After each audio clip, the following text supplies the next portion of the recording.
അർജുനായുള്ള രക്ഷാദൗത്യം നിർണായക ഘട്ടത്തിൽ. പുഴയിൽ ഐബോട്ട് ഡ്രോൺ ഉപയോഗിച്ചുള്ള പരിശോധന തുടരുന്നു. ട്രക്കിൽ നിന്ന് ക്യാബിൻ വേർപെട്ടെന്ന് സംശയം. പുഴയിലെ അടിയൊഴുക്ക് മുങ്ങൽ വിദഗ്ധർക്ക് വെല്ലുവിളി. അർജുന്റെ ലോറിയിലെ തടികൾ കണ്ടെത്തി.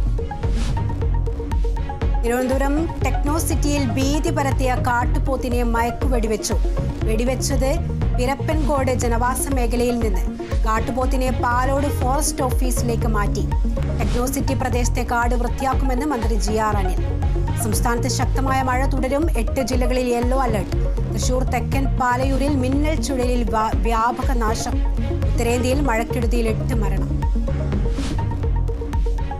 INTUC നേതാവ് രാമഭദ്രൻ കൊലക്കേസിൽ 14 പേർ കുറ്റക്കാരെന്ന് കോടതി. പ്രതികളെല്ലാം CPM പ്രവർത്തകർ.